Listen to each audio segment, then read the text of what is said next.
Di hari ulang tahun ibu mertuaku, putriku yang berumur 9 tahun datang membawa kado spesial yang sudah dia siapkan dengan semangat. Tapi sampainya di sana, ibu mertuaku dengan kejam melarang anakku masuk dan mengusirnya. "Pergi dasar anak tak berguna. Bawa kado sampahmu itu pulang."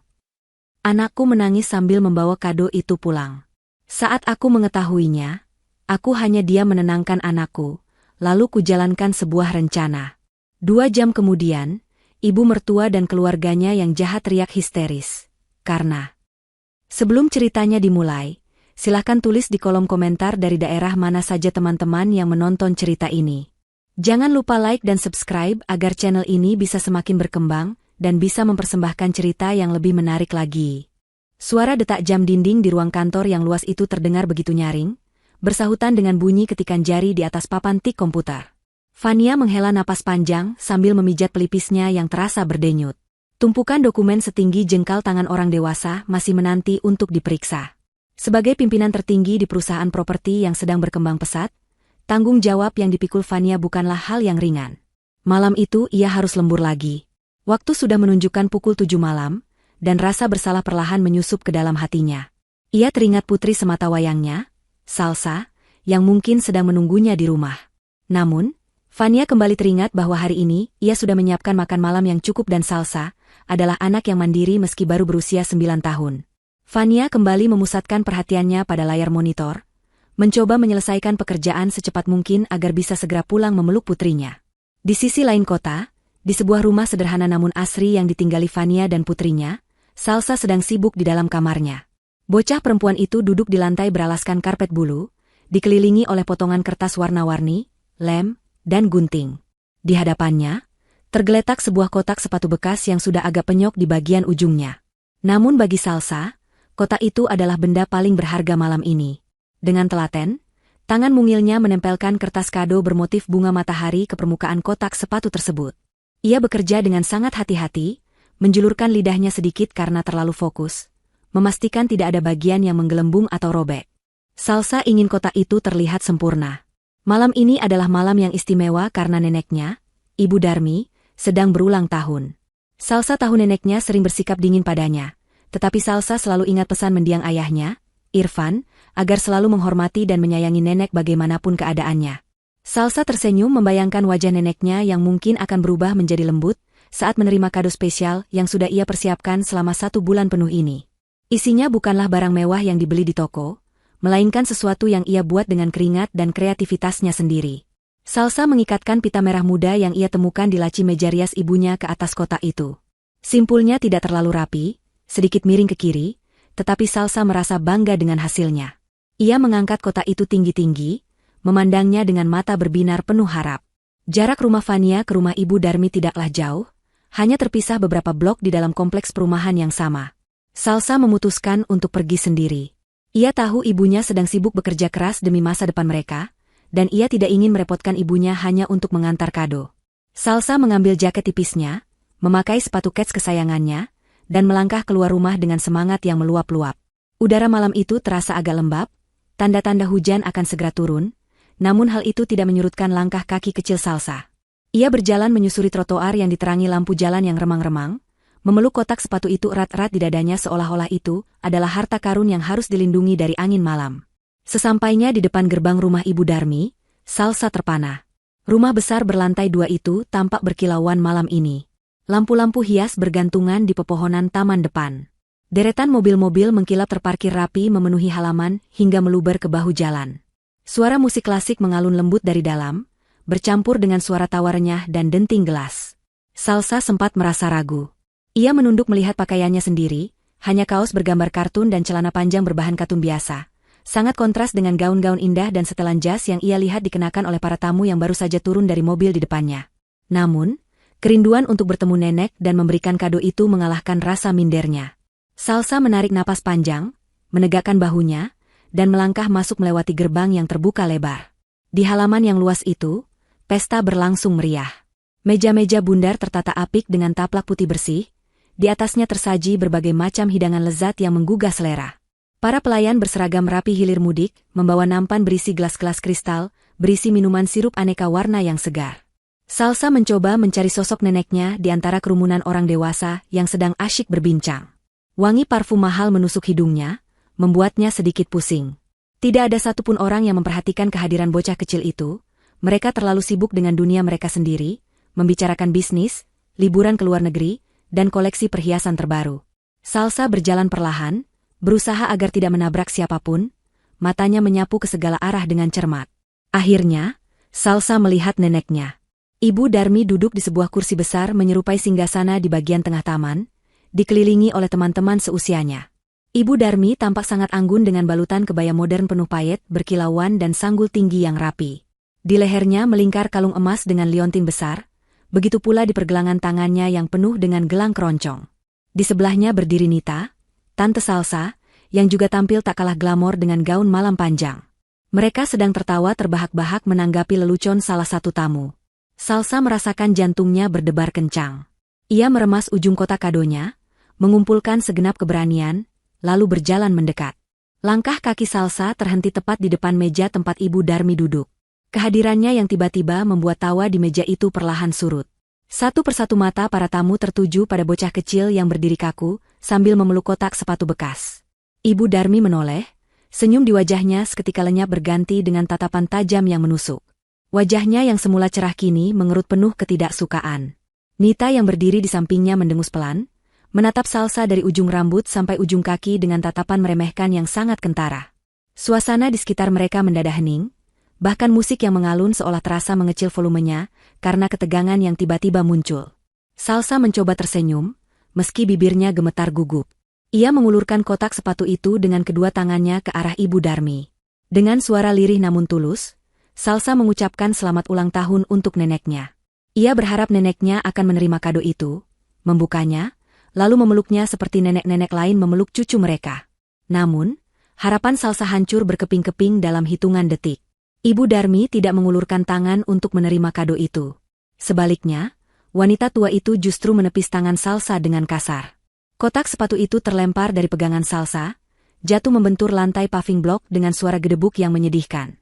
Pita merah muda yang diikat Salsa dengan susah payah terlepas, dan tutup kotaknya sedikit terbuka. Ibu Darmi berdiri dari kursinya, wajahnya merah pada menahan amarah dan rasa malu.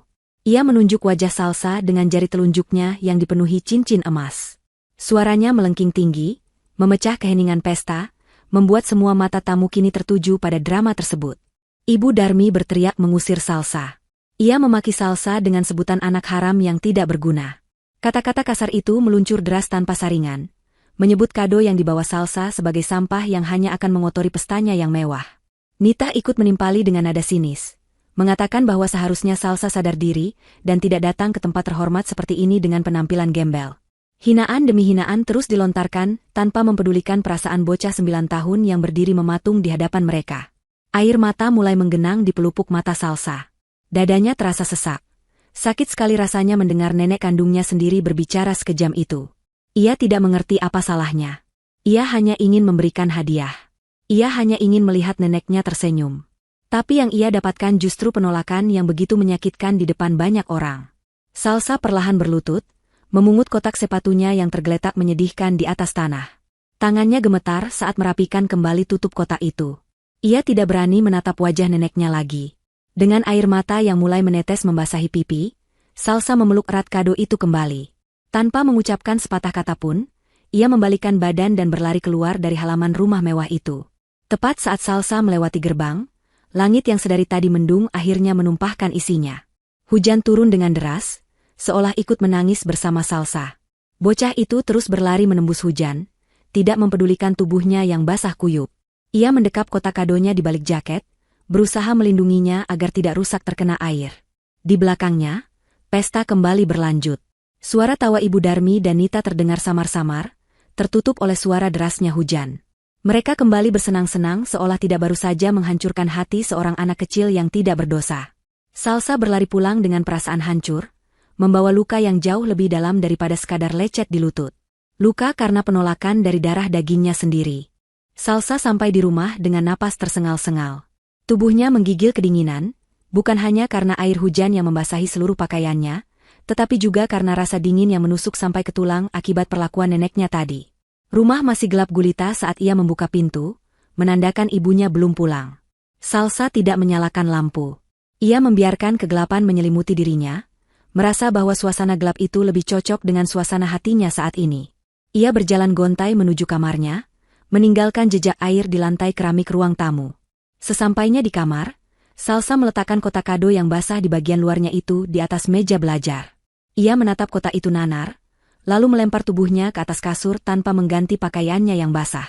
Ia membenamkan wajahnya ke bantal dan menangis terseduh-seduh. Tangisannya tertahan, suara isak yang pilu memenuhi ruangan kecil itu. Setengah jam kemudian, sorot lampu mobil menyapu jendela depan rumah. Vania telah pulang. Ia memarkir mobil keluarganya dengan rapi di garasi. Lelah seharian bekerja seolah menguap begitu saja saat membayangkan akan bertemu Salsa. Vania mengambil tas kerjanya dan melangkah masuk ke dalam rumah. Keningnya berkerut saat mendapati rumah dalam keadaan gelap gulita. Biasanya, Salsa akan menyalakan lampu ruang tengah jika hari sudah mulai malam. Perasaan tidak enak mulai menjalar di hati Vania. Ia segera menekan saklar lampu, membuat ruang tamu menjadi terang benderang. Matanya langsung tertuju pada jejak air becek yang mengarah ke kamar Salsa. Jantung Vania berdegup kencang. Ia setengah berlari menuju kamar putrinya. Saat Vania membuka pintu kamar Salsa, pemandangan yang menyambutnya membuat hatinya mencelos. Putrinya sedang meringkuk di atas kasur dengan pakaian basah kuyup, tubuhnya bergetar hebat karena tangis. Vania segera menghampiri, duduk di tepi ranjang, dan mengelus punggung Salsa dengan lembut. Sentuhan hangat ibunya membuat tangis Salsa semakin pecah. Vania mengangkat tubuh putrinya, memeluknya erat-erat, membiarkan baju kerjanya ikut basah oleh air hujan dan air mata. Vania tidak bertanya apa-apa dulu.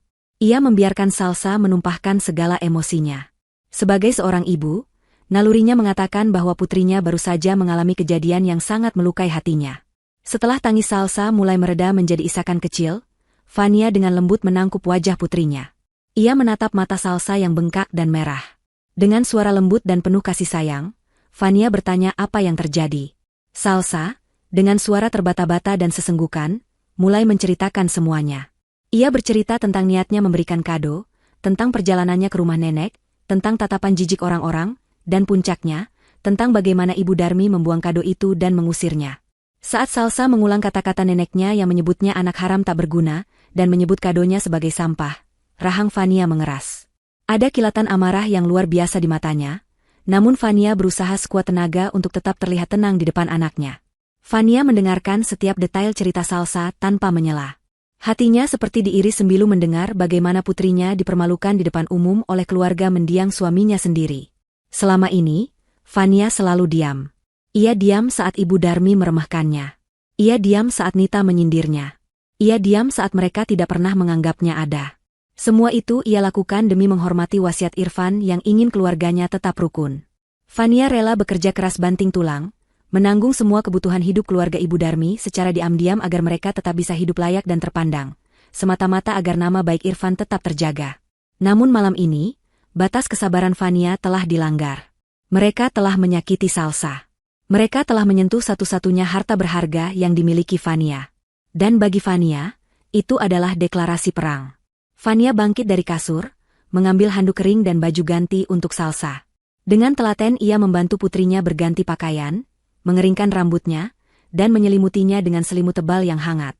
Vania mencium kening Salsa lama sekali, menyalurkan kekuatan dan rasa aman. Ia berbisik pelan, meminta Salsa untuk tidur dan melupakan kejadian malam ini. Ia berjanji bahwa besok pagi, semuanya akan baik-baik saja dan tidak akan ada lagi yang berani menyakiti Salsa. Setelah memastikan Salsa mulai tenang dan memejamkan mata karena kelelahan menangis, Vania keluar dari kamar dan menutup pintunya perlahan. Begitu pintu tertutup, ekspresi wajah Vania berubah drastis. Kelembutan seorang ibu seketika lenyap, digantikan oleh aura dingin seorang pemimpin perusahaan yang tegas dan tak kenal ampun.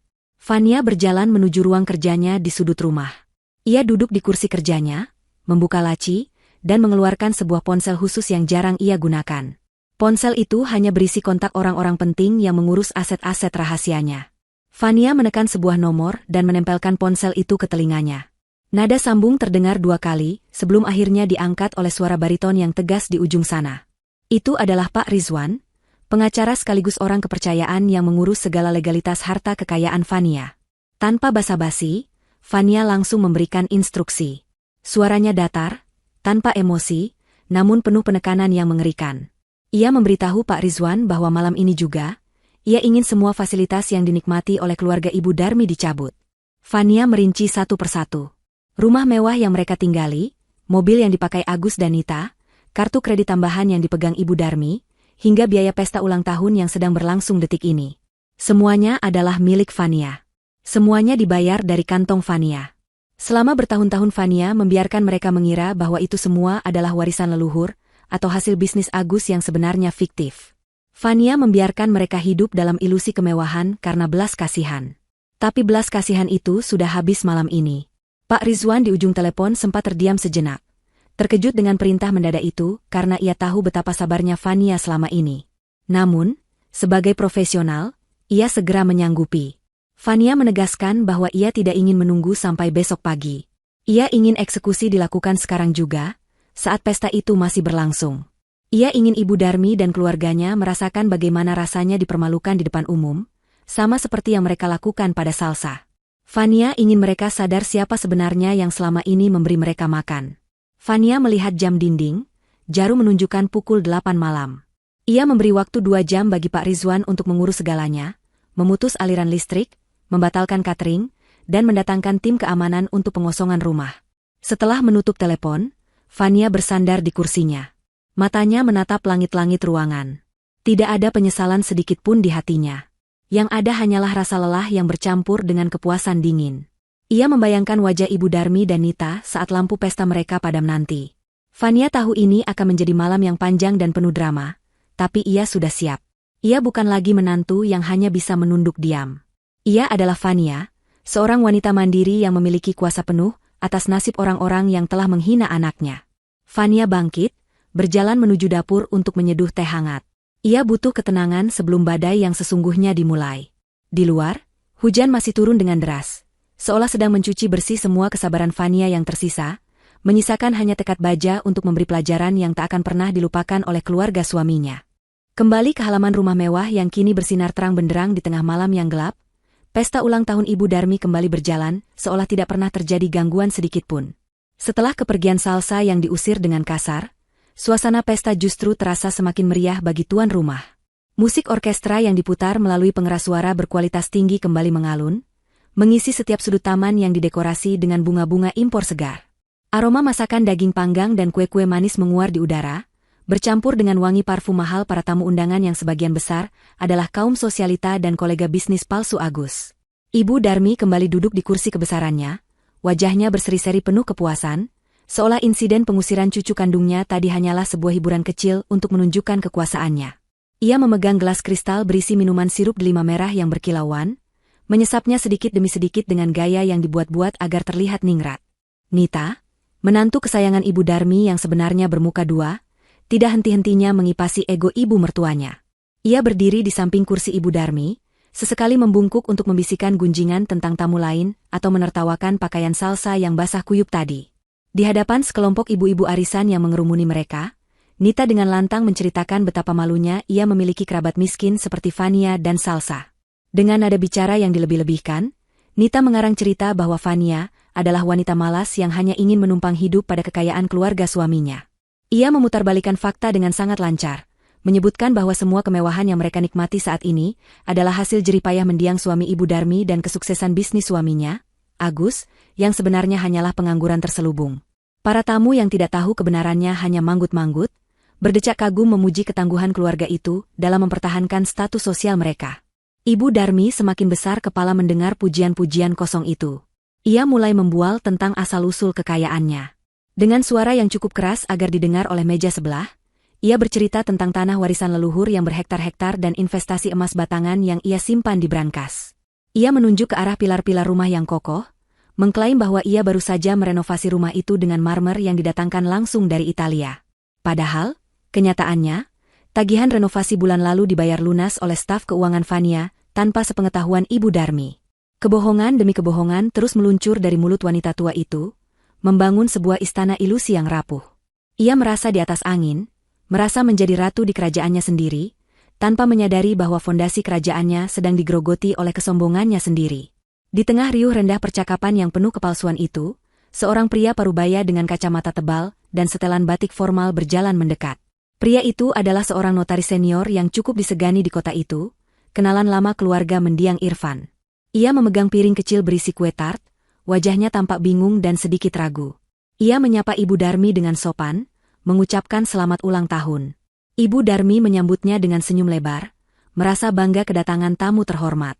Namun, percakapan basa-basi itu berubah menjadi canggung ketika sang notaris, dengan polos dan tanpa bermaksud jahat, mengajukan sebuah pertanyaan yang fatal. Ia bertanya tentang kabar Salsa, dan dengan nada heran ia mengkonfirmasi perihal sertifikat rumah mewah yang sedang dipakai pesta ini. Sang notaris berkata bahwa ia ingat betul tahun lalu ia mengurus proses balik nama sertifikat rumah ini menjadi atas nama Salsa Anindita, sesuai instruksi penyandang dana, yaitu Ibu Fania. Wajah Ibu Darmi seketika berubah pucat pasi, seolah darah di wajahnya tersedot habis. Senyum di bibirnya membeku. Gelas kristal di tangannya bergetar hebat hingga isinya sedikit tumpah. Suasana di sekitar mereka mendadak hening, karena beberapa tamu di dekat situ ikut mendengar perkataan sang notaris. Nita yang berdiri di sampingnya langsung menyambar dengan nada tinggi, berusaha menutupi kepanikan. Ia membentak notaris tua itu dengan tidak sopan, menuduhnya sudah pikun dan salah mengingat data.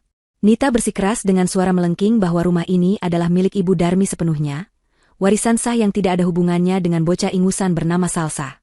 Ia berusaha menggiring opini tamu-tamu lain bahwa notaris itu sedang mabuk atau berhalusinasi, meski di pesta itu sama sekali tidak ada minuman keras. Sang notaris tampak tersinggung dengan tuduhan kasar Nita. Ia adalah orang yang profesional dan memiliki ingatan tajam. Ia hendak membuka mulut untuk membela diri dan menjelaskan fakta hukum yang sebenarnya, namun Ibu Darmi buru-buru memotong pembicaraan dengan tawa yang dipaksakan dan sumbang. Ia mengajak para tamu untuk melupakan omongan orang tua yang kacau itu, dan kembali menikmati hidangan. Keringat dingin mulai mengalir di pelipis Ibu Darmi. Jantungnya berdegup kencang karena takut rahasia yang selama ini ia tutupi terbongkar. Ia dan anak-anaknya selalu mengklaim rumah itu milik mereka, padahal dalam hati kecilnya mereka tahu, mereka hanya menumpang. Namun, ketakutan itu segera ia tepis. Ia yakin Fania, menantunya yang pendiam dan bodoh itu, tidak akan berani berbuat macam-macam. Fania terlalu lemah, pikirnya. Namun, keyakinan Ibu Darmi runtuh seketika tepat 10 menit kemudian. Saat Agus sedang berdiri di panggung kecil memegang mikrofon untuk memberikan pidato penghormatan kepada ibunya, tiba-tiba saja seluruh lampu di area pesta padam total. Gelap gulita menyelimuti halaman yang luas itu. Musik orkestra berhenti mendadak, digantikan oleh suara jeritan kaget para tamu wanita. Hanya cahaya bulan yang remang-remang dan lampu kilat dari ponsel para tamu yang kini menerangi kekacauan itu. Agus menepuk-nepuk mikrofonnya yang mati, berteriak memanggil penjaga keamanan untuk menyalakan genset. Namun, tidak ada respons. Rumah besar itu berdiri kaku dalam kegelapan, tampak menyeramkan seperti bangunan kosong yang ditinggalkan penghuninya. Kepanikan mulai melanda.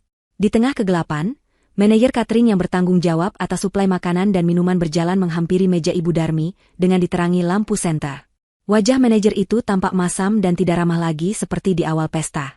Dengan suara tegas yang bisa didengar oleh tamu-tamu di sekitarnya, manajer itu memberitahukan bahwa mereka akan berhenti melayani dan mulai membereskan peralatan sekarang juga. Ibu Darmi yang masih duduk dalam kegelapan berteriak marah, bertanya apa alasannya. Manajer itu menjawab dengan dingin bahwa pembayaran pelunasan yang seharusnya cair malam ini via transfer otomatis, baru saja dibatalkan sepihak oleh pemilik rekening sumber dana. Dan karena uang muka, DP, juga ditarik kembali oleh bank karena indikasi sengketa aset, pihak catering tidak mau rugi lebih lanjut. Ibu Darmi ternganga tak percaya. Ia merasa seperti disambar petir di siang bolong. Pembayaran dibatalkan? Rekening siapa? Selama ini ia hanya tahu beres. Semua tagihan selalu terbayar otomatis. Nita mencoba menghubungi Agus yang masih bingung di panggung, menyuruhnya melakukan sesuatu. Tamu-tamu mulai kasak kusuk. Bisik-bisik tidak sedap mulai terdengar lebih nyaring daripada suara jangkrik malam. Mereka mulai mempertanyakan kredibilitas keluarga yang katanya kaya raya itu, tetapi tidak mampu membayar listrik dan catering pesta. Rasa malu mulai merayapi Ibu Darmi, rasa malu yang jauh lebih besar daripada saat ia mengusir Salsa. Ini adalah penghinaan terhadap harga dirinya sebagai sosialita. Di tengah kegelapan yang mencekam itu, pesta yang diagung-agungkan sebagai pesta termewah tahun ini berubah menjadi lelucon yang menyedihkan. Dan tanpa mereka sadari, ini baru permulaan dari badai yang dikirimkan oleh Fania. Sementara kekacauan mulai terjadi di rumah Ibu Darmi, Suasana di rumah Fania terasa begitu hening dan tenang, kontras dengan badai emosi yang baru saja terjadi.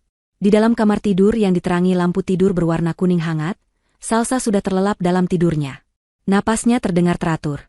Meski sesekali ia masih terisak kecil dalam tidurnya, sisa-sisa tangisan pilu yang menguras tenaganya tadi. Wajah polosnya tampak damai. Seolah di alam mimpi ia mendapatkan kebahagiaan yang tidak ia dapatkan di dunia nyata malam ini. Fania duduk di tepi ranjang, menatap wajah putrinya dengan tatapan penuh kasih sayang yang bercampur dengan kesedihan mendalam. Ia membenarkan letak selimut Salsa, mengusap lembut pipi anaknya yang masih terasa dingin, lalu beralih memandang ke arah meja belajar. Di atas meja kayu kecil itu, tergeletak kotak sepatu bekas yang menjadi sumber malapetaka malam ini. Kotak itu tampak menyedihkan. Kertas kado bermotif bunga matahari yang ditempel Salsa dengan penuh semangat kini keriput dan sobek di beberapa bagian, karena terkena air hujan dan lemparan kasar Ibu Darmi. Pita merah mudanya sudah hilang entah kemana. Mungkin tertinggal di halaman rumah mewah itu, terinjak-injak oleh sepatu hak tinggi para tamu yang sombong. Fania menghela napas panjang, bangkit dari kasur, dan berjalan mendekati meja belajar. Ia mengambil kotak itu dengan hati-hati, seolah benda itu adalah barang pecah belah yang sangat berharga. Tangannya meraba permukaan kotak yang masih lembab. Ia bisa membayangkan betapa hancurnya hati Salsa saat karya tulusnya ini disebut sampah dan ditendang begitu saja. Fania membawa kotak itu ke ruang tengah agar tidak mengganggu tidur Salsa. Ia duduk di sofa, meletakkan kotak itu di pangkuannya. Perlahan, ia membuka tutup kotak yang sudah penyok itu. Di dalamnya, terdapat sebuah maket bangunan sederhana yang dibuat dari stik es krim, kardus bekas, dan plastisin. Itu adalah miniatur sebuah ruko, rumah toko, 3 lantai. Meski bentuknya tidak sempurna dan lemnya belepotan di sana-sini, terlihat jelas bahwa maket ini dibuat dengan ketelitian dan cinta yang besar. Salsa membuat jendela-jendelanya dari plastik sampul buku bening, dan ia bahkan membuat papan nama kecil di depan pintu ruko mainan itu bertuliskan, Toko Nenek. Fania tersenyum getir melihat detail itu. Salsa selalu memikirkan neneknya.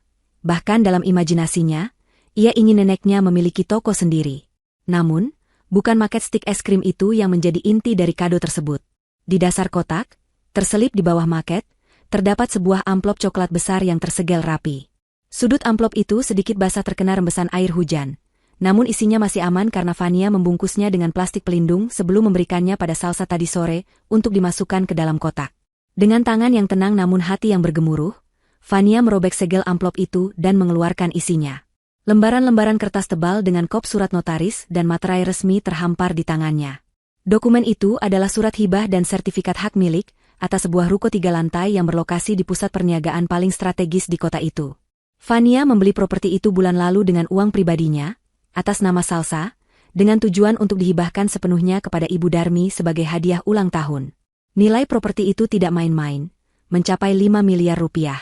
Fania merencanakan ini semua agar Ibu Darmi memiliki aset produktif sendiri di hari tuanya, agar Ibu Darmi tidak perlu lagi bergantung pada uang bulanan yang dikira berasal dari Agus, dan agar Ibu Darmi bisa menyewakan ruko itu untuk pendapatan pasif yang sangat besar.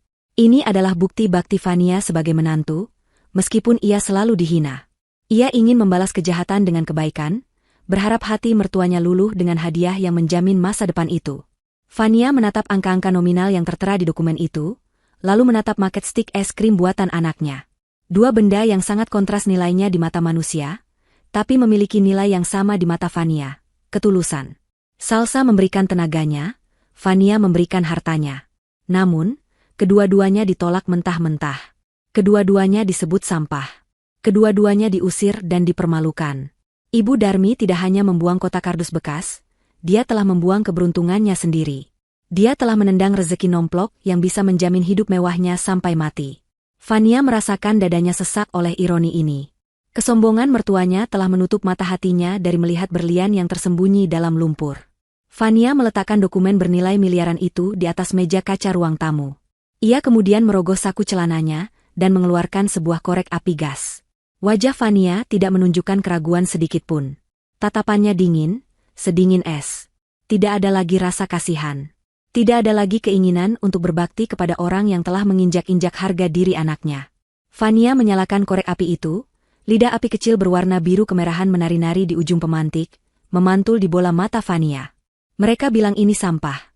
Gumam Fania pelan pada kesunyian malam, suaranya terdengar parau. Kalau begitu, biarlah sampah ini kembali menjadi abu. Mereka membuang sampah, berarti mereka membuang rezeki mereka sendiri.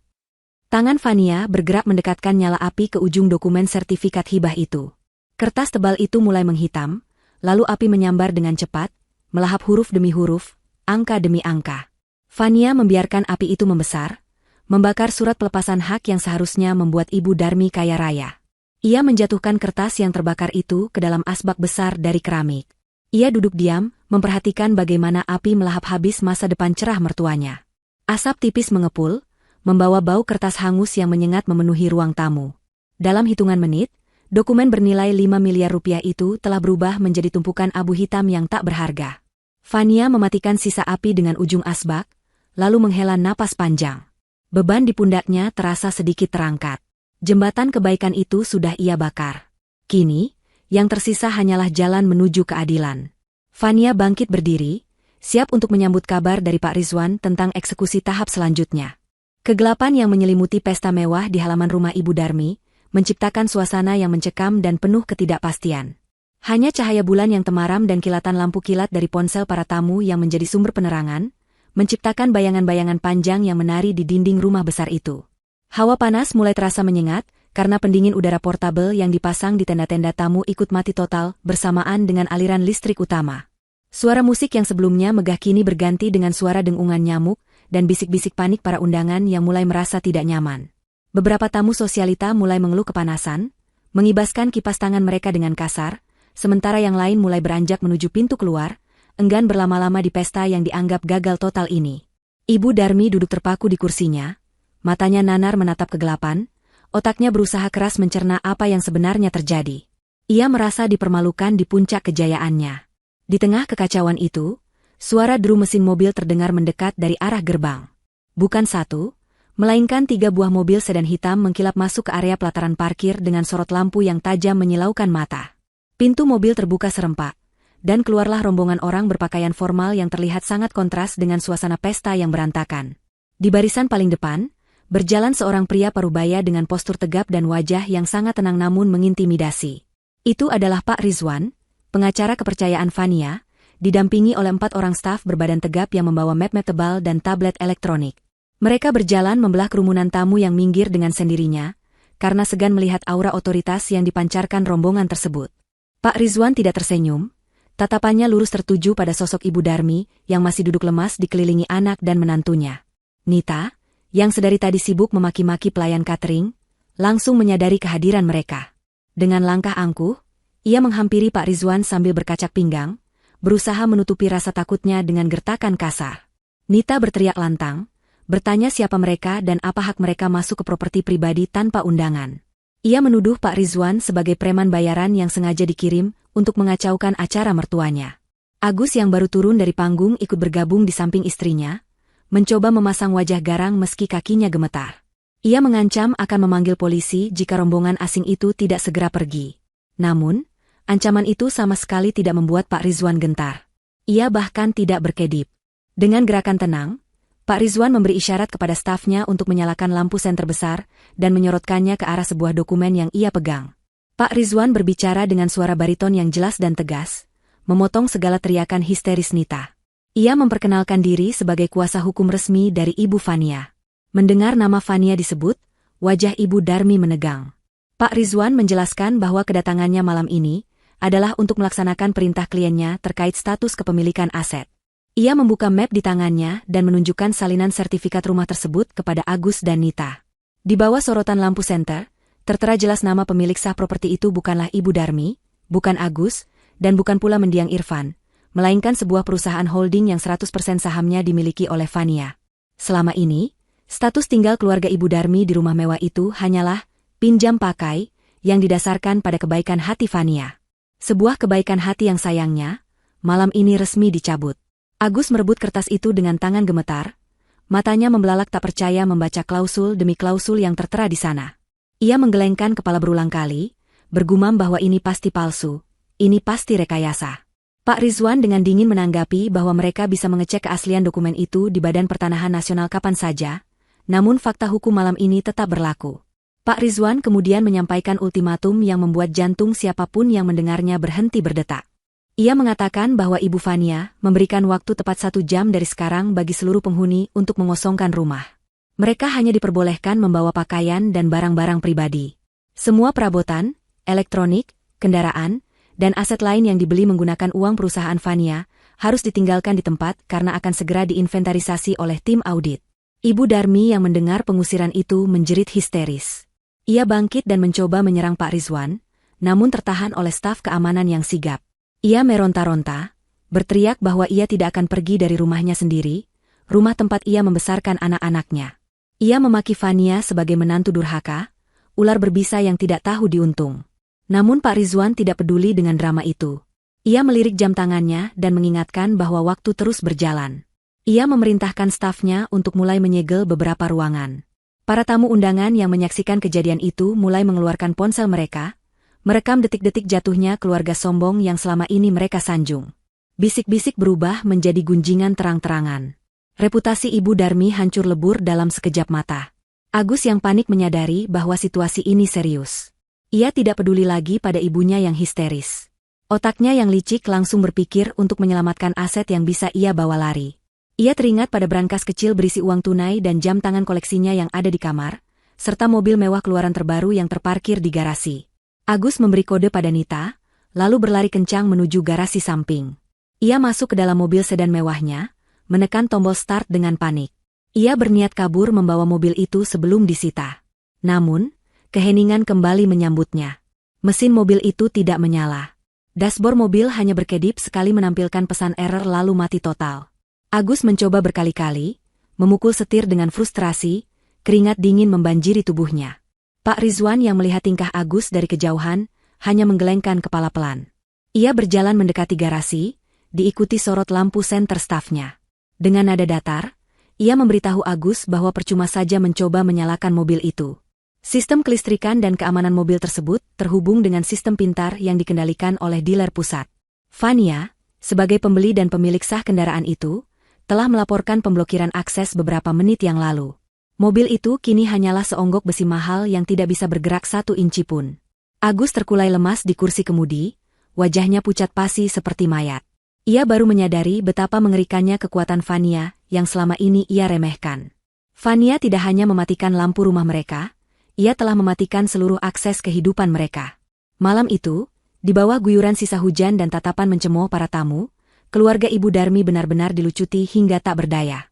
Suasana pesta yang telah berubah menjadi arena eksekusi itu semakin memanas. Ibu Darmi, yang merasa terpojok dan kehilangan segalanya, kembali menggunakan senjata andalannya, fitnah keji. Ia berdiri di tengah halaman dengan rambut yang mulai berantakan dan riasan wajah yang luntur oleh keringat. Dengan napas terengah-engah, ia menatap nyalang ke arah Pak Rizwan dan para tamu yang masih tersisa menonton drama itu.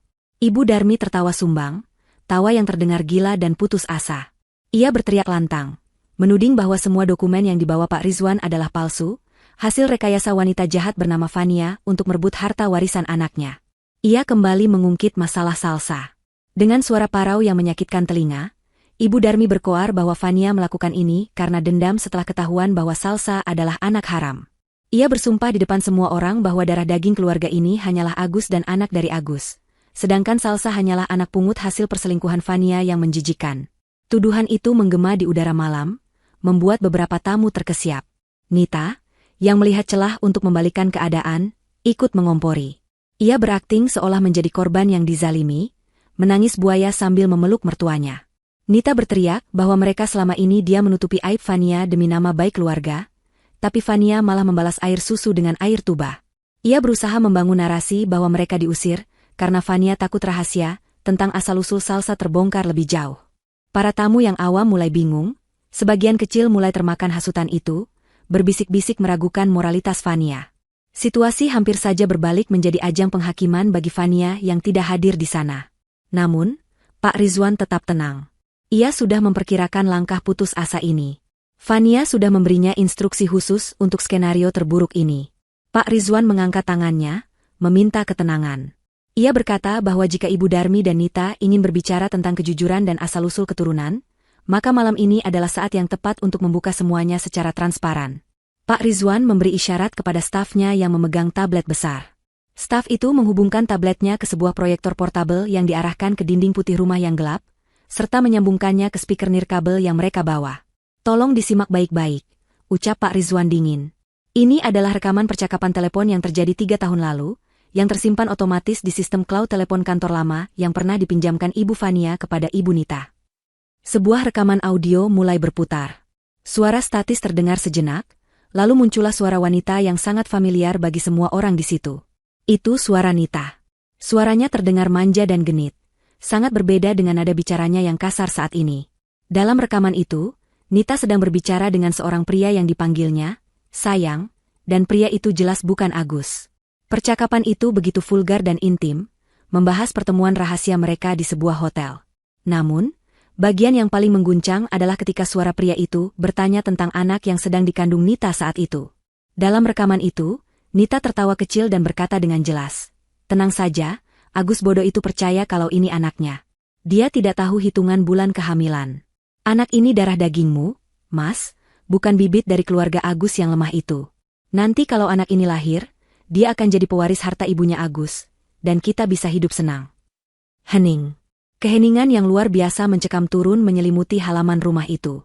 Suara jangkrik pun seolah enggan berbunyi. Rekaman itu berakhir, tetapi gaungnya masih terasa menampar wajah setiap orang di sana. Wajah Nita yang tadinya merah padam karena marah, kini berubah menjadi seputih kertas. Bibirnya bergetar hebat, matanya melotot ketakutan menatap tablet yang dipegang staf Pak Rizwan. Ia mencoba membuka mulut untuk menyangkal, tapi tidak ada suara yang keluar. Bukti itu terlalu nyata, terlalu telanjang, dan terlalu menghancurkan. Rahasia busuk yang ia simpan rapat bertahun-tahun terbongkar di depan suami, mertua, dan seluruh kolega sosialitanya. Agus, yang masih berdiri di dekat garasi, berjalan perlahan mendekati kerumunan dengan langkah gontai seperti zombie. Wajahnya kosong, tatapannya hampa. Ia menatap Nita, istrinya yang selama ini ia puja dan ia turuti segala kemauannya. Ia menatap perut Nita, lalu teringat pada anak laki-laki mereka yang selama ini sangat ia banggakan sebagai penerus marga. Kata-kata, Agus bodoh itu, terngiang-ngiang di kepalanya seperti kaset rusak. Rasa sakit karena pengkhianatan itu jauh lebih perih daripada rasa sakit kehilangan rumah dan mobil. Harga dirinya sebagai laki-laki diinjak-injak sampai ke dasar bumi. Jadi, suara Agus terdengar serak dan patah-patah, memecah keheningan. Jadi selama ini, aku membesarkan anak orang lain, aku bekerja, aku meminta uang pada Kak Fania, aku menipu diriku sendiri untuk membesarkan anak harammu. Ibu Darmi yang berdiri di samping Nita, langsung mendorong menantunya itu, hingga jatuh terduduk ke tanah. Ibu Darmi menjerit, kali ini jeritan murni karena rasa jijik dan horor. Ia baru sadar bahwa selama ini ia memaki Salsa, cucu kandungnya yang sah, sebagai anak haram. Padahal, cucu emas, yang ia bangga-banggakan dan ia manjakan di rumah ini adalah anak haram yang sesungguhnya. Karma itu datang begitu cepat dan begitu telak, menampar wajah tuanya dengan kenyataan yang paling pahit. Ia telah membuang permata demi memelihara bangkai. Para tamu tidak lagi berbisik-bisik.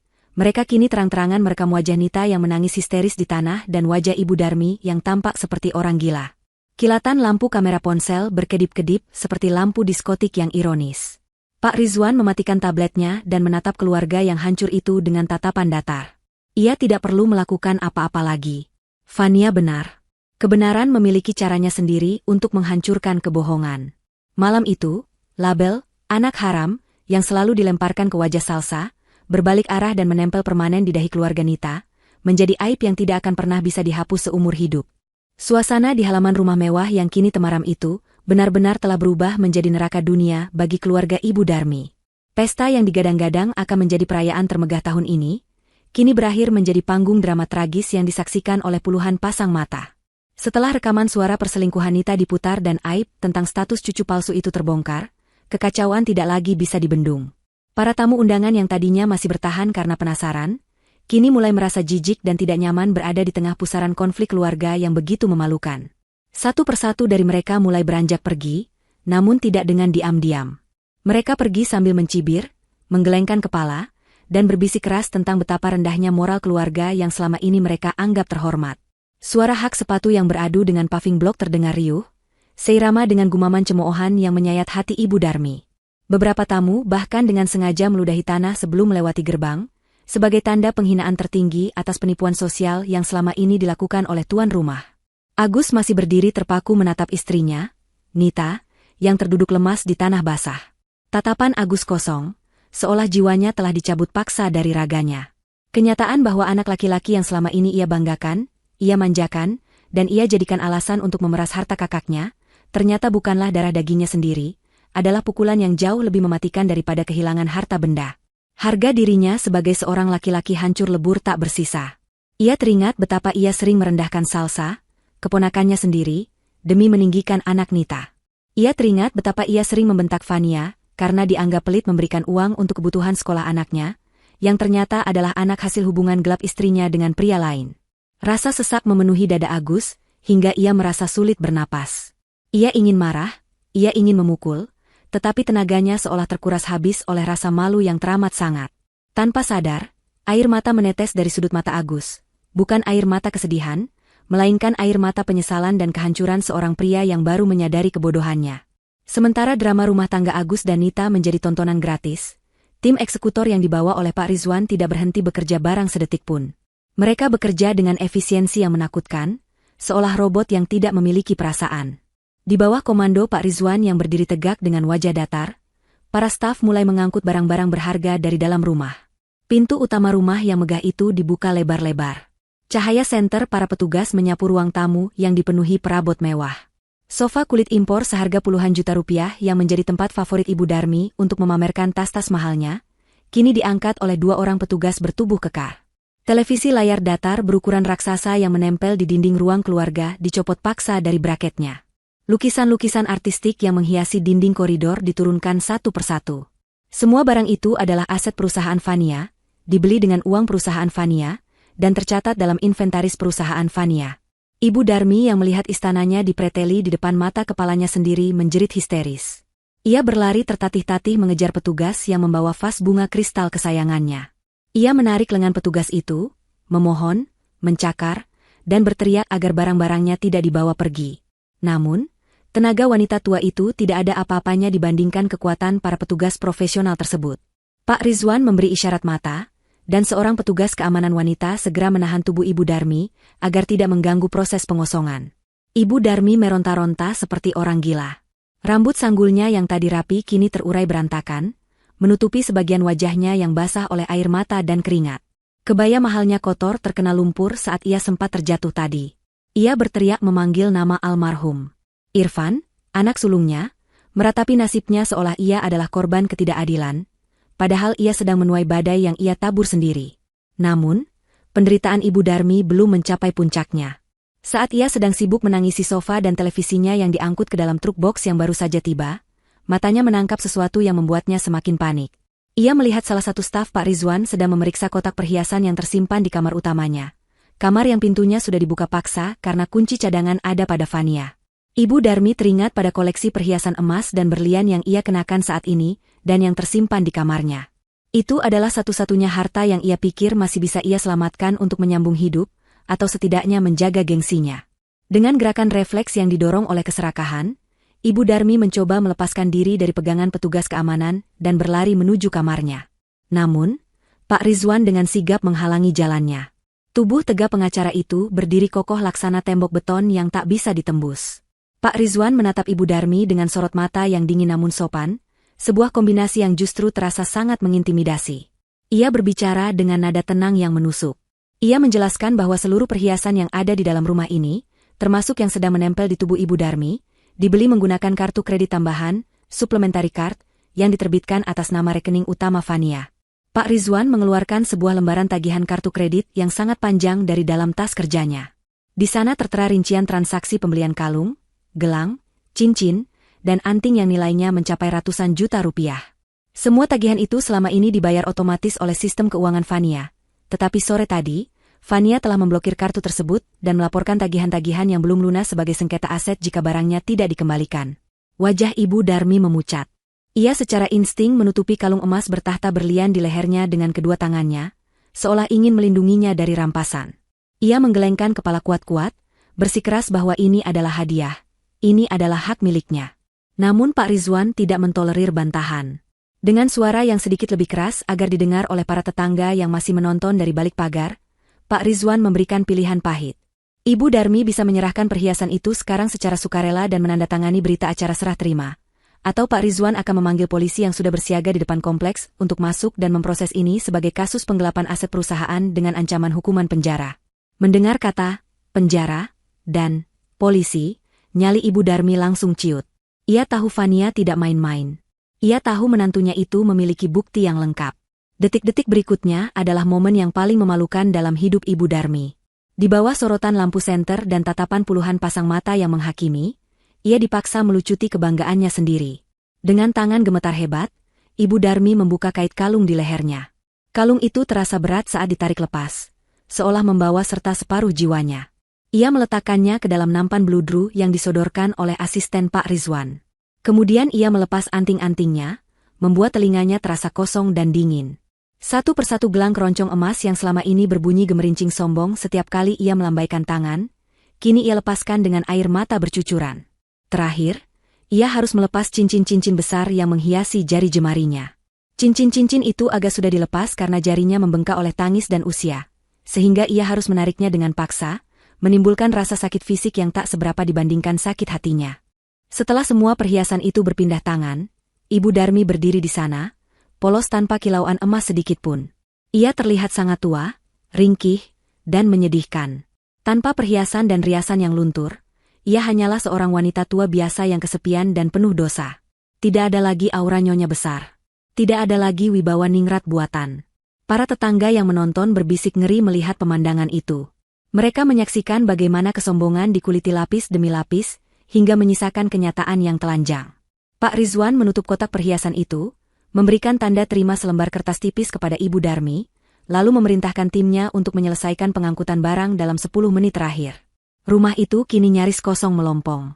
Dinding-dindingnya yang tadi tertutup lukisan kini tampak botak dan berdebu. Ruang tamu yang tadi hangat kini dingin dan bergema.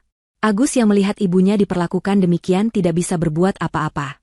Ia sendiri sibuk menyelamatkan pakaian-pakaiannya ke dalam koper plastik murah yang diberikan oleh staf Pak Rizwan sebagai kebaikan hati terakhir.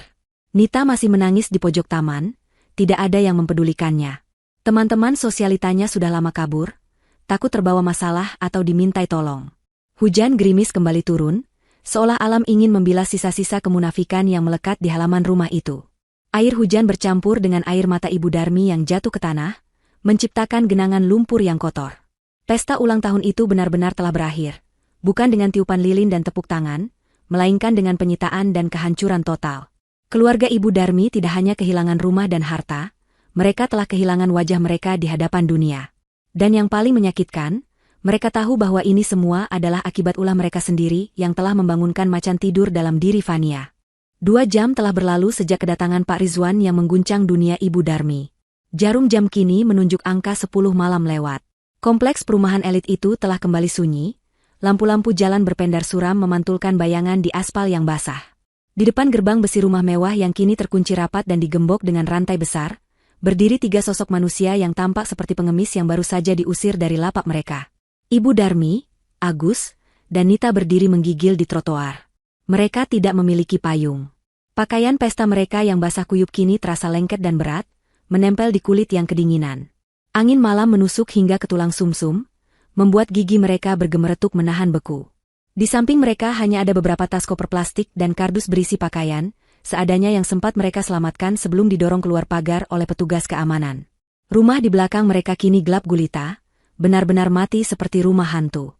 Segel merah bertuliskan, dalam pengawasan kuasa hukum, tertempel mencolok di gerbang, menjadi tanda peringatan bagi siapapun agar tidak mendekat. Agus duduk berjongkok di pinggir selokan, membenamkan wajahnya di antara kedua lutut. Ia tidak mau bicara, tidak mau melihat wajah istrinya, Nita, yang berdiri agak jauh darinya. Hubungan mereka sudah tamat malam ini. Fakta tentang anak haram itu telah menjadi jurang pemisah yang tidak mungkin lagi dijembatani. Nita sendiri tampak kacau balau, maskaranya luntur membentuk garis hitam di pipinya, membuatnya terlihat menyeramkan. Ia masih sesenggukan, namun tidak ada lagi air mata yang keluar. Ia bingung harus kemana. Orang tuanya di kampung sudah lama tidak ia hubungi karena ia malu mengakui asalnya yang sederhana, dan sekarang ia tidak punya wajah untuk kembali. Ibu Darmi adalah yang paling menderita. Kakinya yang tua tidak kuat berdiri terlalu lama, sehingga ia terpaksa duduk di atas salah satu koper plastiknya. Ia menatap rumah yang gelap itu dengan pandangan nanar. Baru beberapa jam yang lalu ia duduk di sana sebagai ratu, dipuja-puja, dikelilingi makanan enak dan pelayan. Sekarang, ia ada di jalanan, kedinginan, lapar, dan terhina. Rasa penyesalan mulai merayapi hatinya, namun itu adalah penyesalan yang egois. Ia menyesal karena ketahuan, menyesal karena kehilangan harta, bukan menyesal karena telah menyakiti Salsa dan Vania. Namun, hawa dingin yang semakin menggigit memaksanya untuk menelan sisa harga dirinya yang sudah hancur lebur. Ia sadar, satu-satunya orang yang bisa menyelamatkannya dari situasi ini hanyalah Vania. Menantu yang tadi sore ia sebut pembawa sial, kini menjadi satu-satunya harapan hidupnya. Dengan tangan yang gemetar hebat karena kedinginan dan ketakutan, Ibu Darmi merogoh tas tangannya. Satu-satunya barang mewah yang diizinkan ia bawa meski isinya kosong melompong. Ia mengeluarkan ponselnya yang baterainya tinggal sedikit. Layar ponsel itu menyala redup, menampilkan satu nama di daftar kontak yang selama ini ia hindari atau ia hubungi hanya untuk memaki. Vania. Jari telunjuk Ibu Darmi ragu-ragu di atas tombol panggil. Ia membayangkan wajah dingin Vania, ia membayangkan penolakan yang akan ia terima. Tapi rasa dingin dan bayangan tidur di peran toko mengalahkan rasa malunya. Ia menekan tombol panggil. Nada sambung terdengar panjang dan menyiksa. 1 kali, 2 kali, 3 kali. Ibu Darmi hampir putus asa, berpikir Vania tidak akan mau mengangkat teleponnya. Namun, pada dering kelima, panggilan itu tersambung. Tidak ada suara sapaan hangat, "Halo, Ibu," seperti biasanya. Hanya ada keheningan di ujung sana, menunggu Ibu Darmi berbicara lebih dulu. Vania mendengarkan, hening, membiarkan Ibu Darmi tersiksa oleh kesunyian itu. "Vania?" Suara Ibu Darmi keluar mencicit, parau dan lemah. "Vania, ini Ibu, Nak. Tolong Ibu." Ibu di luar, kedinginan. "Rumah dikunci, Nak. Ibu tidak punya tempat tujuan. Tolonglah, bukakan pintu. Ibu minta maaf. Ibu hilaf tadi. Jangan begini sama orang tua, Pamali, Nak. Ingat almarhum Irfan, suamimu. Dia pasti sedih lihat ibunya terlantar begini." Ibu Darmi mulai menangis lagi, kali ini tangisan memelas, menggunakan nama anaknya yang sudah meninggal sebagai senjata terakhir untuk meluluhkan hati Vania. Ia berharap Vania yang dulu lembut dan penurut akan luluh mendengar nama Irfan disebut. Ia menunggu jawaban, berharap mendengar suara kunci gerbang dibuka otomatis. Namun, suara yang terdengar dari seberang telepon bukanlah suara Vania yang lembut, melainkan suara Vania yang tenang, datar, dan setajam silet. "Cukup, Bu.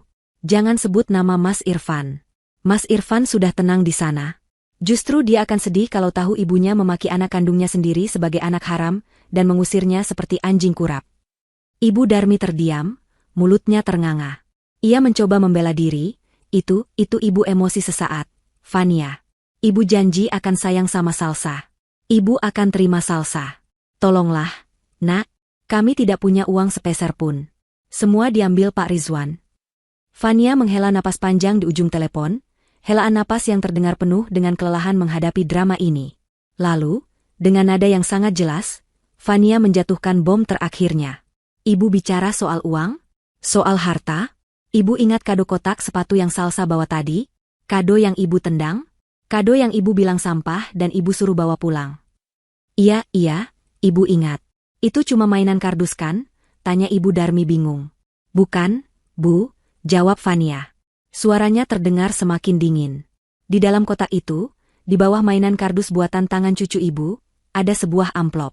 Amplop itu berisi sertifikat hak milik dan surat hibah atas sebuah ruko 3 lantai di kawasan pusat bisnis. Ruko itu baru saya beli bulan lalu, lunas, atas nama Salsa, untuk dihadiahkan kepada Ibu sebagai jaminan hari tua. Jantung Ibu Darmi berhenti berdetak sejenak. Matanya membelalak lebar hingga hampir keluar. Agus yang mendengar percakapan itu karena di loudspeaker, langsung menoleh dengan wajah syok. Nita menghentikan tangisnya. Ruko 3 lantai? Di pusat bisnis? Itu nilainya pasti miliaran. "Ruko?" gumam Ibu Darmi terbata-bata. "Ya, ruko," lanjut Vania tanpa ampun. "Nilai pasarannya saat ini sekitar 5 miliar rupiah. Niat saya, hasil sewa ruko itu bisa untuk Ibu hidup mewah selamanya tanpa perlu minta-minta lagi. Itu kado dari Salsa. Tapi..." Vania memberi jeda yang dramatis, membiarkan informasi itu meresap dan menyiksa batin mertuanya. "Tapi karena Ibu bilang itu sampah, dan Ibu membuangnya, saya sudah mengambil keputusan. Tadi, begitu Salsa tidur, saya sudah membakar surat-surat itu. Saya bakar sampai jadi abu, Bu. Karena menurut ibu itu sampah, maka saya perlakukan itu seperti sampah. Abunya sudah saya buang ke tempat sampah di depan rumah. 5 miliar? Jerit Ibu Darmi. Suaranya melengking tinggi membelah keheningan malam, terdengar seperti orang yang sedang disembelih. Jeritan itu penuh dengan rasa sakit fisik yang nyata. Bayangan uang 5 miliar, ruko mewah, hidup terjamin, semuanya hangus terbakar hanya karena mulut jahatnya. Ia membayangkan tumpukan uang yang ia tendang tadi. Ia membayangkan dirinya membuang tiket lotre yang sudah pasti menang. Kenapa kamu bakar, Fania? Kamu gila? Itu 5 miliar. Kenapa tidak kamu kasih saja ke ibu sekarang? Ibu Darmi meraung-raung ke ponselnya, keserakahannya kembali muncul. Karena ibu tidak pantas mendapatkannya, jawab Fania singkat dan tegas. Ibu lebih memilih memelihara gengsi daripada menyayangi cucu. Nikmatilah pilihan ibu. Mulai sekarang, belajarlah hidup dari keringat sendiri. Hubungan kita selesai sampai di sini. Jangan hubungi saya lagi. Sambungan telepon diputus sepihak oleh Fania. Suara, tut-tut. Yang monoton terdengar seperti palu hakim yang mengetuk vonis hukuman mati. Ponsel di tangan Ibu Darmi terjatuh ke aspal, layarnya retak, sama seperti hatinya. 5 miliar, 5 miliar. Ibu Darmi meracau pelan, matanya menatap kosong ke arah kegelapan. Lututnya yang tadi gemetar kini benar-benar kehilangan tenaga. Tubuhnya limbung. Agus mencoba menangkapnya, tapi terlambat. Ibu Darmi jatuh pingsan di atas trotoar yang basah dan dingin. Ia pingsan bukan karena lapar atau dingin, tapi karena shock berat mengetahui bahwa ia baru saja membuang kekayaan yang bisa menjamin hidupnya 7 turunan, hanya demi sebuah kesombongan semu di pesta ulang tahun yang gagal. Agus mengguncang-guncang tubuh ibunya dengan panik, sementara Nita hanya menatap nanar ke arah jalanan sepi, menyadari bahwa karma telah datang menagih bayaran dengan bunga yang sangat tinggi. Hujan gerimis yang membasahi trotoar di depan kompleks perumahan elit itu, seolah menjadi saksi bisu kehancuran sebuah keluarga yang semalam masih merasa memiliki dunia. Ibu Darmi tergeletak pingsan di atas paving blok yang dingin, wajah tuanya pucat pasi tersorot lampu jalan yang remang-remang. Tubuhnya yang ringkih tampak menyedihkan, basah kuyup dan tidak berdaya, jauh dari kesan nyonya besar yang angkuh beberapa jam lalu. Agus berlutut di samping ibunya, mengguncang-guncang bahu wanita tua itu dengan panik. Ia menepuk-nepuk pipi ibunya, memanggil namanya berulang kali dengan suara serak yang bercampur antara ketakutan dan keputusasaan. Namun, mata Ibu Darmi tetap terpejam rapat. Beban kenyataan bahwa ia baru saja membuang harta senilai 5 miliar rupiah terlalu berat untuk ditanggung oleh jantung tuanya yang lemah. Agus merasa dunia di sekelilingnya runtuh. Ia tidak hanya kehilangan tempat tinggal, tetapi kini ia terancam kehilangan ibunya di pinggir jalan, seperti gelandangan yang tidak dipedulikan orang. Di tengah kepanikan itu, Nita mencoba mendekat. Dengan langkah ragu-ragu, ia mengulurkan tangannya hendak menyentuh kening Ibu Darmi, berniat memastikan suhu tubuh mertuanya. Namun, belum sempat ujung jari Nita menyentuh kulit Ibu Darmi, sebuah tepisan kasar menghantam tangannya. Agus menepis tangan istrinya dengan tenaga penuh amarah. Suara tamparan kulit beradu terdengar cukup keras di tengah kesunyian malam. Agus mendongak, menatap Nita dengan sorot mata yang belum pernah dilihat Nita sebelumnya. Tatapan itu bukan tatapan suami yang penuh cinta, atau suami yang takut pada istri seperti biasanya. Itu adalah tatapan seorang laki-laki yang harga dirinya telah diinjak-injak hingga hancur lebur, tatapan penuh kebencian yang mendalam. Agus membentak Nita dengan suara menggelegar, melarang wanita itu menyentuh ibunya dengan tangan kotornya. Nita terlonjak kaget, mundur beberapa langkah. Ia mencoba membela diri dengan suara bergetar, mengatakan bahwa ia hanya ingin membantu. Namun, pembelaan itu justru menyiram bensin ke dalam api kemarahan Agus. Agus bangkit berdiri, membiarkan ibunya terbaring sejenak, lalu melangkah maju mendesak Nita hingga terpojok ke pagar tembok tetangga. Di bawah guyuran hujan, Agus meluapkan segala emosi yang ia pendam sejak rekaman suara di pesta tadi diputar. Ia mengungkit kembali fakta menyakitkan tentang anak laki-laki yang selama ini ia besarkan dengan penuh kebanggaan. Agus berteriak di depan wajah Nita, bertanya siapa ayah kandung anak itu sebenarnya. Ia meraung, menumpahkan rasa sakitnya karena telah ditipu mentah-mentah selama bertahun-tahun. Ia merasa bodoh karena telah bekerja keras, meski dengan cara meminta pada Fania, demi membelikan susu mahal, mainan impor, dan sekolah terbaik untuk anak yang ternyata hasil perselingkuhan istrinya dengan pria lain. Nita menangis, air matanya bercampur dengan air hujan, membuat riasan wajahnya luntur membentuk pola-pola hitam yang mengerikan di pipinya. Ia memohon ampun, mencoba memegang lengan Agus, berjanji akan menjelaskan semuanya nanti saat suasana sudah tenang. Tapi bagi Agus, tidak ada lagi kata nanti. Kepercayaan itu sudah hancur berkeping-keping dan tidak mungkin direkatkan kembali.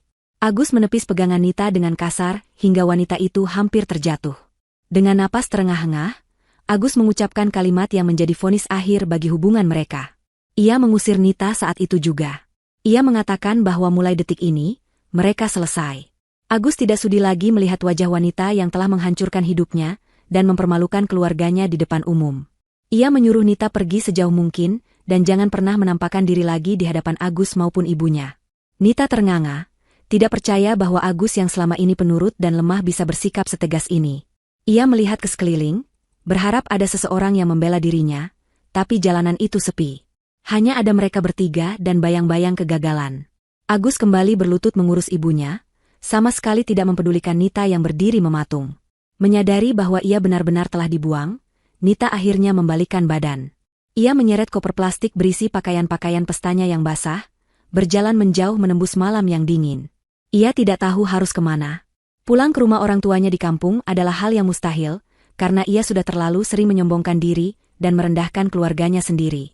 Pergi ke hotel pun ia ragu karena dompetnya tertinggal di dalam tas bermerek yang disita Pak Rizwan, dan ia hanya memegang ponsel serta beberapa lembar uang receh di saku gaunnya. Nita mencoba mencari pertolongan melalui satu-satunya akses yang ia miliki, ponsel pintarnya.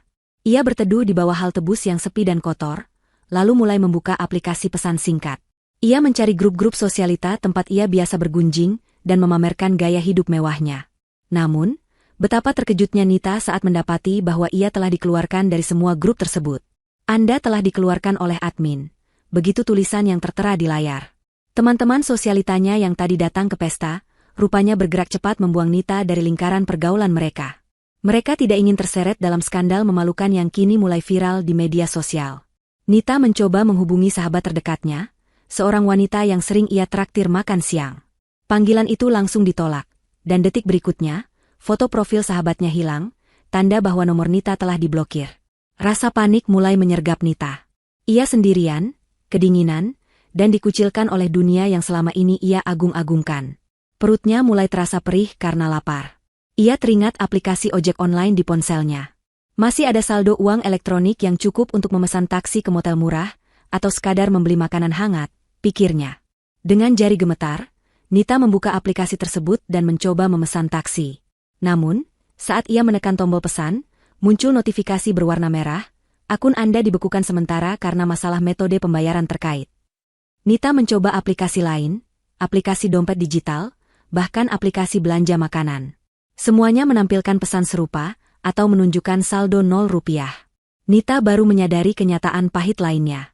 Selama ini, semua akun digital, semua dompet elektronik, dan semua tagihan pasca bayar ponselnya terhubung dengan kartu kredit dan rekening yang difasilitasi oleh Vania.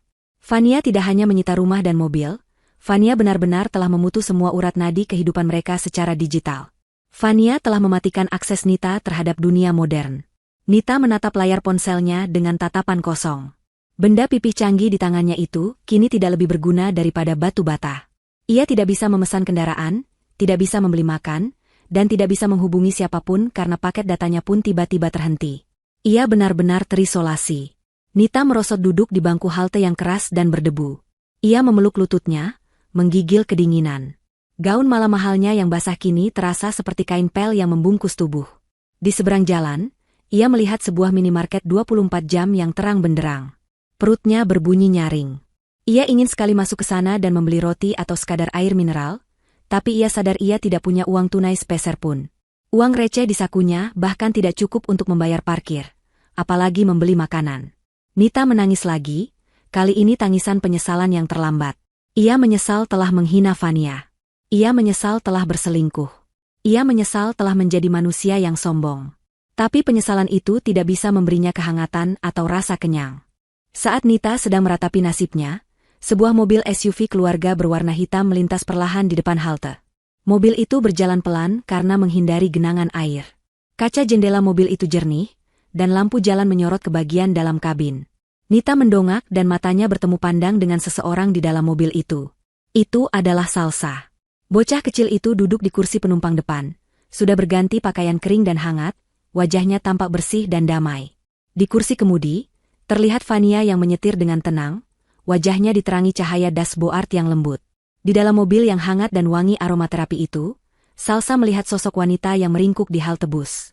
Ia menyipitkan mata, mengenali sosok itu meski penampilannya kacau balau. Dengan nada polos khas anak-anak yang belum mengerti peliknya dendam orang dewasa, Salsa bertanya pada ibunya. Ia bertanya mengapa Tante Nita duduk sendirian di sana sambil menangis, dan mengapa bajunya basah kuyup. Salsa bahkan sempat meminta ibunya untuk berhenti dan memberi tumpangan karena kasihan.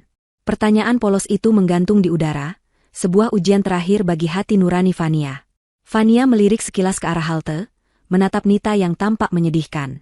Ada sebersit rasa iba sebagai sesama manusia, namun rasa iba itu segera tertutup oleh ingatan tentang bagaimana Nita menghina Salsa dan menyebutnya anak haram beberapa jam yang lalu. Fania tahu, menolong Nita sekarang sama saja dengan memberi makan ular yang sedang tidur.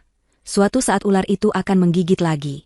Fania mengelus kepala Salsa dengan lembut, lalu menjawab dengan suara tenang dan bijaksana.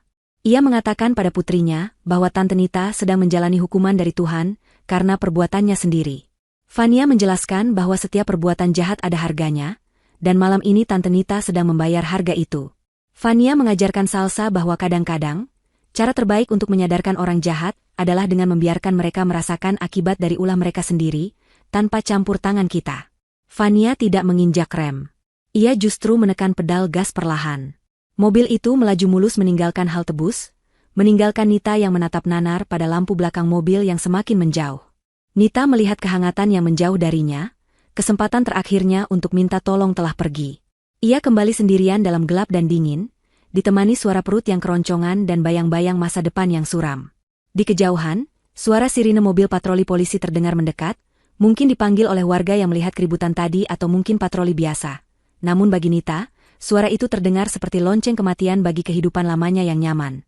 Malam itu menjadi malam terpanjang dalam hidup Nita. Malam di mana ia belajar bahwa roda kehidupan berputar sangat cepat bagi mereka yang lupa diri. Sinar matahari pagi menerobos masuk melalui celah ventilasi sempit di sebuah kamar kontrakan petak berukuran 3x4 meter. Debu-debu halus terlihat menari-nari dalam sorotan cahaya itu, jatuh di atas kasur busa tipis yang diletakkan langsung di lantai ubin yang dingin. Ibu Darmi mengerjap-ngerjapkan matanya, terbangun dari tidur yang tidak nyenyak. Kepalanya terasa berat dan pening, badannya pegal linu seolah habis dipukuli. Selama beberapa detik pertama, ia merasa bingung dengan atap kamar yang rendah dan ket dinding yang mengelupas di sana-sini. Ia mengira ia masih berada di kamar tidurnya yang mewah dengan kasur empuk kualitas hotel bintang 5. Namun, bau lembab dan suara berisik tetangga kontrakan yang sedang mencuci piring membuyarkan ilusinya. Ingatan tentang kejadian semalam menghantam benaknya seperti ombak besar, membuatnya seketika terduduk lemas. Ia menoleh ke samping. Agus sedang tertidur dalam posisi meringkuk di pojok kasur, masih mengenakan kemeja pestanya yang kusut dan kotor. Di sudut ruangan, menumpuk kardus dan koper plastik berisi sisa harta mereka. Tidak ada pelayan yang mengetuk pintu membawakan teh hangat.